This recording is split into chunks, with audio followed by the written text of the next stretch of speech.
Hi friends, ఈరోజు నేను ఏమేమి చేస్తాను అనేది చూపిస్తాను. చూసేయండి. ఈరోజైతే నేను దొండకాయ కర్రీ చేస్తున్నాను. ఎలా చేస్తాను అనేది చూసేయండి. పచ్చనిపప్పు వేస్తున్నా, కొంచెం కొంచెం ఎక్కువ వేసాను అనమాట. ఎందుకంటే పచ్చనిపప్పు ఎక్కువ వేస్తే బాగుంటుంది.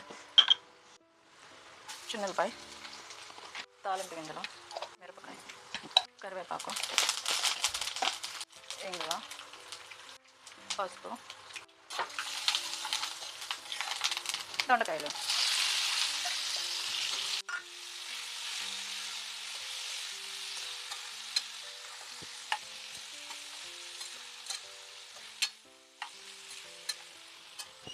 దీనిలో కొంచెం ఉప్పు వేస్తాను. ఉప్పు వేస్తే దొండకాయలు బాగా మగ్గుతాయి. బెండకాయలు వేయకూడదు, దొండకాయలు ఉప్పు ముందే వేయాలి. అప్పుడే ఉప్పు వేస్తాం కాబట్టి తొందరగా వాటర్ వచ్చి దొండకాయ తొందరగా మగ్గిద్ది. ఇప్పుడు ఈ పప్పులు ఉన్నాయి చూసారా, పచ్చనిపప్పు. అవి మనం కూరలు తినేటప్పుడు అన్నంలో తగులుతుంటే టేస్ట్గా ఉంటుంది, బాగుంటుంది.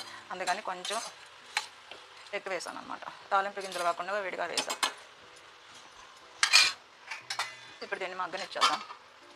కరివేపాకు దొరకట్లేదు, అయినా ఎక్కడో దొరికింది, కొంచెం తీసుకొచ్చుకొని చెట్టుది నేనే కోసుకొచ్చుకొని వేరే వాళ్ళ చెట్టుది దాచుకున్నా. కొద్దిగా వేస్తున్నా. కరివేపాకు మంచిది రావట్లేదు, మచ్చలుగా వచ్చేస్తుంది. అందుకే చెట్లుది కొట్టేస్తున్నారు. మళ్ళీ ఎగురులు వస్తే బాగుంటుంది.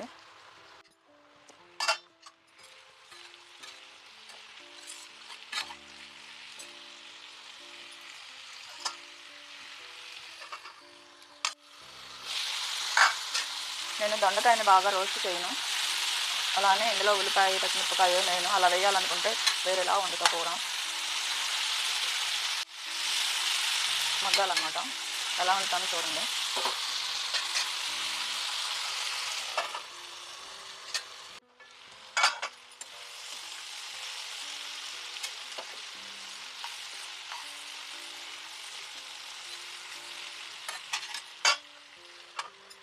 ఇప్పుడు ఇందులో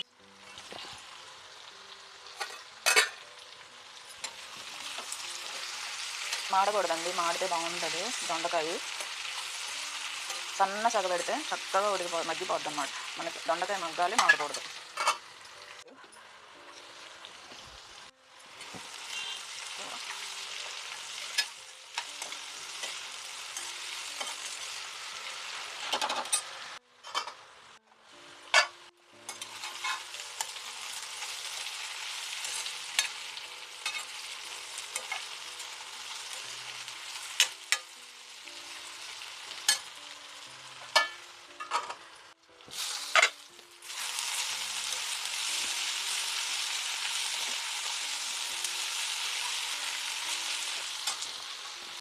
లోపల ఆయిల్ అనేది లేదు చూసారా.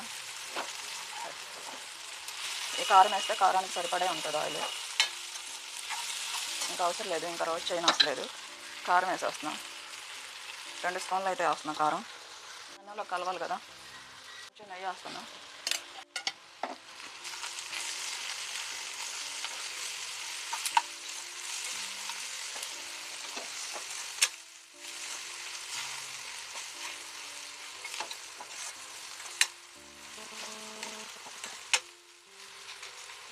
కారం కదా, నెయ్యి బాగుంటుంది అసలు.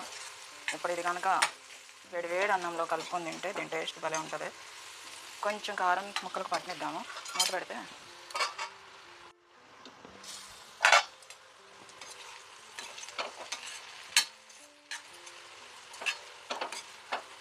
అయిపోయింది.